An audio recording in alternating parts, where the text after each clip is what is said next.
Assalamualaikum warahmatullahi wabarakatuh. Perkenalkan, nama saya Ahmad Junaidi dan dua orang teman saya, Ihsan Arasid dan Sandi Pindawijaya. Kami dari kelompok 3 ingin mempresentasikan tugas besar sistem mutu Astra yang berjudul mengurangi penggunaan listrik pada sektor rumah tangga di masa pandemi COVID-19 dengan metode X-step. Yang pertama, pada activity plan yaitu menentukan tema dilakukan pada minggu pertama hari ke-6 dengan PIC Ahmad Junaidi. Kemudian yang kedua, menetapkan target dilakukan pada minggu kedua hari ke-9 dan 10 dengan PIC Ahmad Junaidi. Kemudian analisa kondisi yang ada dilakukan pada minggu kedua hari ke-12 dan 13 dengan PIC Ahmad Junaidi. Kemudian analisa sebab akibat yang dilakukan pada minggu ketiga hari ke-14 dengan PIC Ihsan Arasid. Kemudian rencana penanggulangan pada minggu ke-3 hari ke-16 dan 17 dengan PIC Ihsan Arasid. Kemudian implementasi pada minggu ketiga hari ke-18 dengan PIC Ihsan Arasid. Lalu evaluasi hasil pada minggu ketiga bulan ke-20 dan 21 dengan PIC Sandi Pindawijaya. Dan yang terakhir yaitu standarisasi rencana dan berikutnya dilakukan pada minggu keempat pada hari ke-22 dan 23 dengan PIC Sandi Pindawijaya. Lanjut pada step 1 yaitu menentukan tema. Pada penentuan tema ini kami mengambil 3 data yaitu pada sektor rumah tangga, pelanggan bisnis, dan industri. Pada sektor rumah tangga, presentasi penggunaannya itu mengalami kenaikan sebesar 10%, dan pelanggan bisnis lalu industri itu mengalami penurunan sebesar untuk pelanggan bisnis minus 6,86%, untuk industri minus 7,8%. Yaitu pada penggunaan aktualnya di sektor rumah tangga menjadi 110%, pelanggan bisnis menjadi 97,14%, dan untuk industri 92,82%. Kemudian kami menggunakan Pareto masalah seperti pada diagram berikut. Di sini dapat dilihat bahwa pada sektor rumah tangga memiliki tingkat penggunaan yang sangat tinggi dibanding pelanggan bisnis dan sektor industri. Kemudian kami melakukan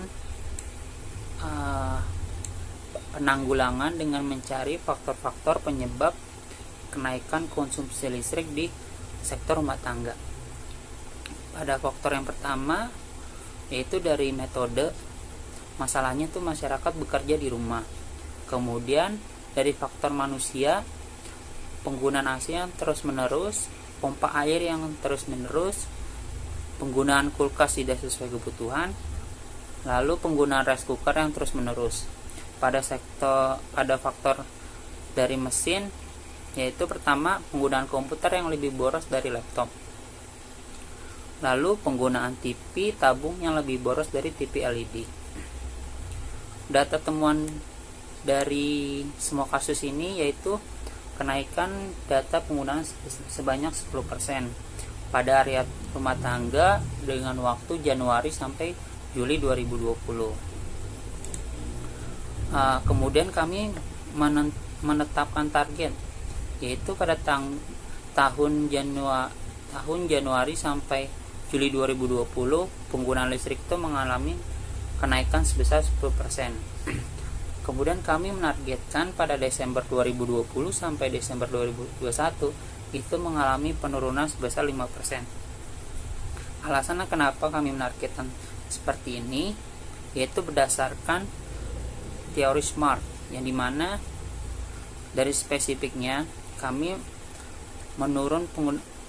berdiskusi untuk menurun penggunaan listrik pada sektor rumah tangga. Measurable-nya penggunaan listrik turun sebesar 5%. Kemudian dari achievable-nya semua anggota tim yakin untuk mencapainya. Dari reasonable, penggunaan dapat diturunkan dengan cara manajemen listrik penggunaan listrik. Time base-nya kapan? Waktu penyelesaian berakhir pada 23 November 2020. Lalu alasan yang terakhir yaitu melihat tren dari pandemi ini mulai menurun sehingga aktivitas tidak lagi hanya dari rumah saja. Selanjutnya step 3, yaitu analisa berdasarkan penggunaan listrik di masyarakat. Faktor yang pertama itu metode. Masalahnya, masyarakat bekerja di rumah. Analisa di lapangan, pemerintah menyarankan semua kegiatan dilakukan di rumah selama masa pandemi berlangsung, tempatnya rumah tangga. Faktor yang kedua itu manusia. Masalahnya, pemakaian AC yang terus-menerus. Analisa di lapangan, menyalakan AC dari pagi sampai malam dan sampai pagi lagi, tempatnya rumah tangga. Faktor yang ketiga, manusia. Masalahnya, pompa air yang menyala terus. Analisa di lapangannya, penggunaan air yang terus-menerus karena seluruh anggota keluarga berada di rumah, tempatnya rumah tangga. Faktor yang keempat itu manusia. Masalahnya, penggunaan kulkas yang tidak sesuai kebutuhan. Analisa di lapangannya, banyak masyarakat yang tidak mempertimbangkan pemakaian daya listrik yang dibutuhkan dalam penggunaan kulkas, tempatnya rumah tangga. Faktor yang kelima itu manusia. Masalahnya, menggunakan rice cooker yang terus-menerus. Analisa di lapangannya, karena semua kegiatan dilakukan di rumah, sehingga konsumsi meningkat dan penggunaan rice cooker lebih sering untuk memenuhi kebutuhan konsumsi, tempatnya rumah tangga. Faktor yang keenam itu mesin. Masalahnya, penggunaan komputer yang lebih boros dari laptop. Analisa di lapangannya, CPU membutuhkan listrik 400 watt dibanding laptop yang hanya 25 watt, tempatnya rumah tangga. Faktor yang terakhir itu mesin. Masalahnya, penggunaan TV tabung yang lebih boros dari TV LED. Analisa di lapangan, TV tabung menggunakan pencahayaan lebih banyak dan juga daya yang lebih besar dari TV LED, tempatnya rumah tangga. Step keempat itu menggunakan fishbone. Yang pertama itu metode. Semua kegiatan dilakukan di rumah, sehingga pemakaian AC terus-menerus. Saat pemakaian AC terus-menerus, manajemen listrik menjadi tidak baik. Yang kedua, untuk memenuhi kebutuhan di rumah, anggota keluarga sering menggunakan air. Karena anggota keluarga sering menggunakan air, pompa air jadi menyala terus. Yang ketiga, tertarik akibat iklan atau brand. Masyarakat mementingkan pride daripada kebutuhan. Saat masyarakat mementingkan pride daripada kebutuhan, penggunaan kulkas tidak sesuai kebutuhan. Lalu yang keempat, untuk memenuhi kebutuhan konsumsi, jadi penggunaan rice cooker yang terus-menerus.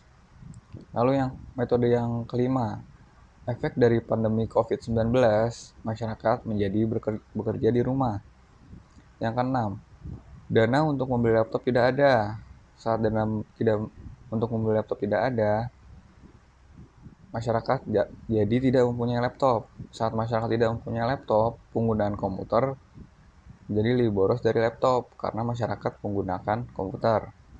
Lalu yang ketujuh, tidak mempunyai dana untuk membeli TV LED. Saat masyarakat tidak mempunyai dana untuk membeli TV LED, sehingga masyarakat tidak mempunyai TV LED. Saat masyarakat tidak mempunyai TV LED, penggunaan TV tabung yang lebih boros dari TV LED karena masih ada masyarakat yang menggunakan TV tabung daripada TV LED yang lebih irit. Lalu step yang terakhir itu step 5. Di sini step 5 ada why, ada what, why, how, where, when, who, sama how much. Yang pertama itu metode. What-nya itu pemakaian AC yang terus-menerus. Why-nya semua kegiatan dilakukan di rumah. How-nya dilakukan sosialisasi untuk manajemen penggunaan listrik yang baik dan hemat melalui iklan secara serta melakukan edukasi ke masyarakat tentang penggunaan listrik yang hemat di masa pandemi COVID-19 ini dengan memberikan sosialisasi di RT masing-masing. Aware-nya di media elektronik di media elektronik, stasiun televisi Kompas TV, dan media cetak koran Kompas. When-nya 24/11/2020 punya Ahmad Junaidi, Ihsan Rashid, Sandi Pindo Wijaya. How much-nya? Iklan di Kompas TV 6 juta sampai 12 juta dan iklan di koran Kompas 335.000. Faktor yang kedua itu manusia, kuatnya pompa air yang menyala terus. Why-nya semua kegiatan dilakukan di rumah.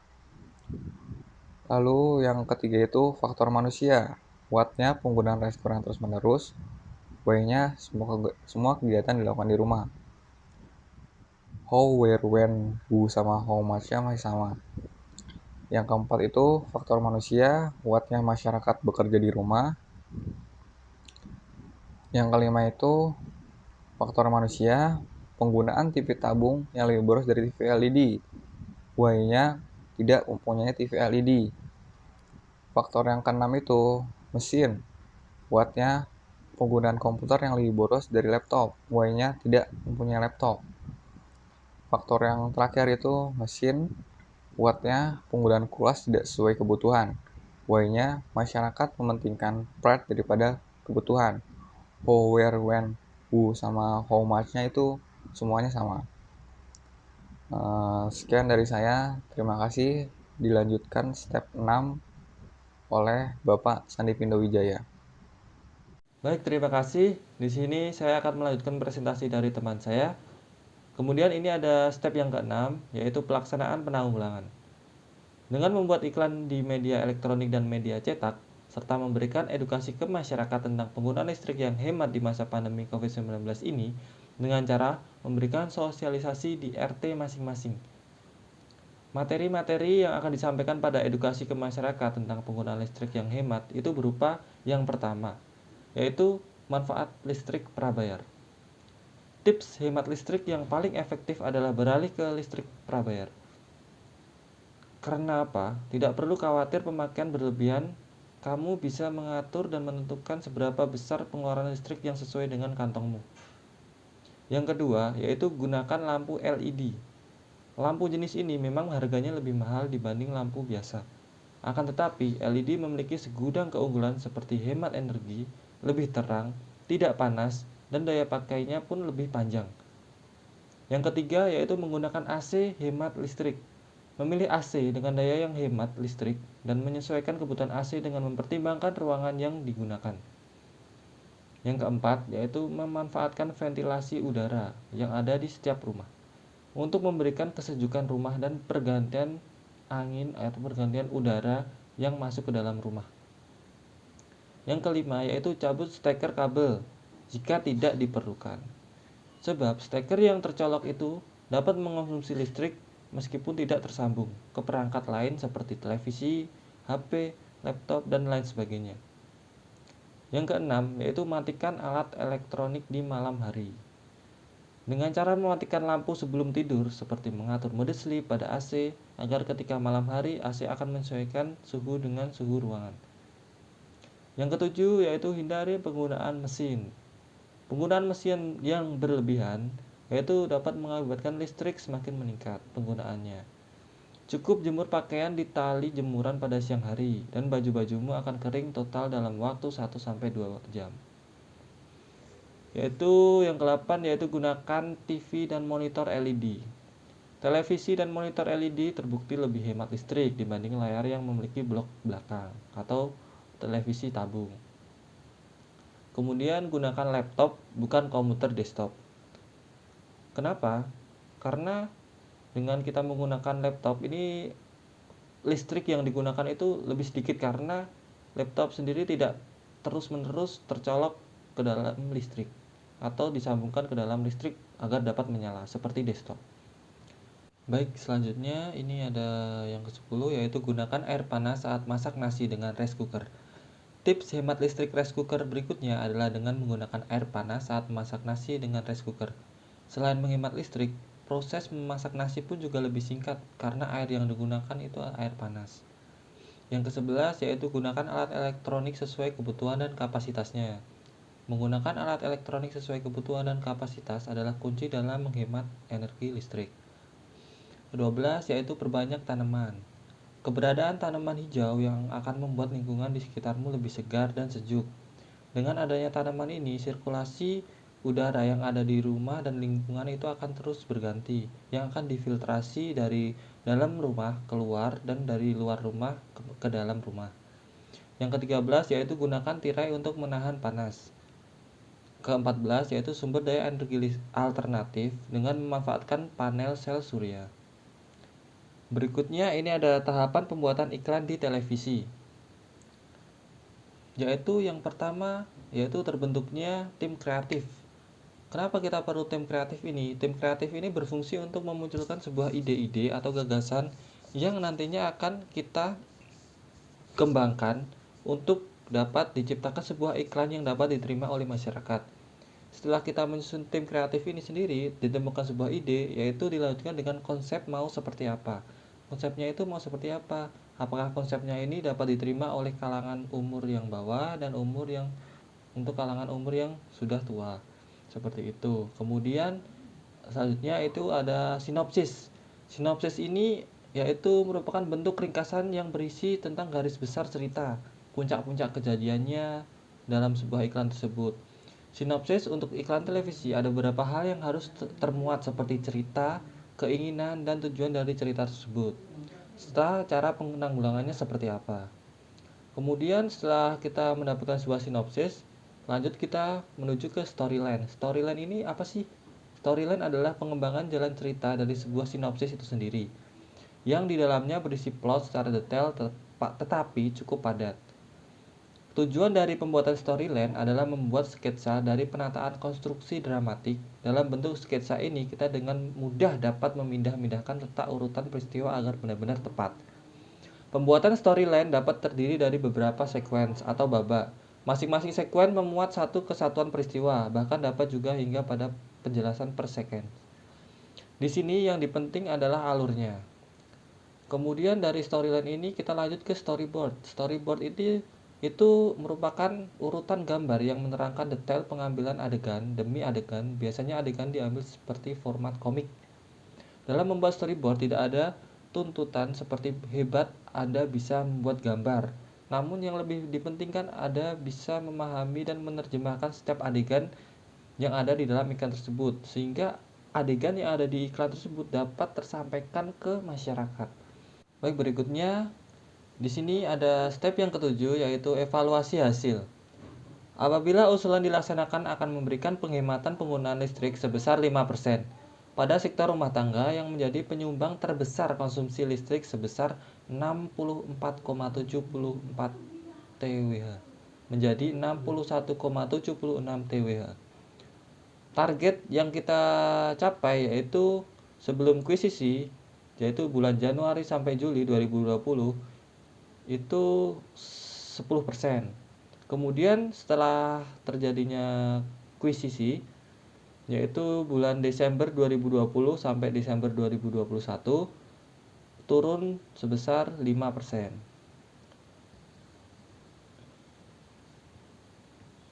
Kemudian di sini ada step yang ke-8 yaitu standarisasi dan rencana berikutnya. Untuk kegiatannya sendiri, kita ada yang pertama menentukan tema. Plan kita itu di bulan Juni, minggu pertama dan minggu kedua. Kemudian menetapkan target. Kita rencana itu di bulan Juni, minggu ketiga. Kemudian menganalisa kondisi yang ada, kita di bulan Juni, minggu keempat, sampai dengan bulan Juli, minggu kedua. Kemudian yang keempat yaitu menganalisa sebab akibat. Yaitu kita merencanakan di bulan Juli minggu ketiga sampai dengan minggu keempat. Selanjutnya itu merencanakan penanggulangan. Rencananya kita melaksanakan ini di bulan Agustus minggu yang pertama sampai dengan bulan Agustus minggu yang ketiga. Yang keenam yaitu implementasi. Ini cukup lama, kita melaksanakannya itu rencananya bulan Agustus minggu keempat sampai dengan Oktober di minggu yang ketiga. Selanjutnya yaitu evaluasi dan hasil. Rencananya kita melaksanakan di bulan Oktober minggu keempat atau setelah mengimplementasi itu tadi sampai dengan November di minggu yang ketiga. Yang terakhir yaitu standarisasi dan rencana berikutnya, kita merencanakan ini di bulan November di minggu yang terakhir atau minggu yang keempat. Baik, itu tadi merupakan presentasi dari kelompok kami mengenai tugas kuisisi atau tugas besar sistem mutu Astra yang berjudul mengurangi penggunaan listrik pada sektor rumah tangga di masa pandemi COVID-19 dengan metode 8 step. Apabila dari kami ada tutur kata yang salah atau tindakan yang salah, saya mewakilkan teman-teman semuanya, pamit undur diri. Terima kasih atas perhatiannya. Mohon maaf. Billahi taufik wal hidayah. Wassalamualaikum warahmatullahi wabarakatuh. Terima kasih.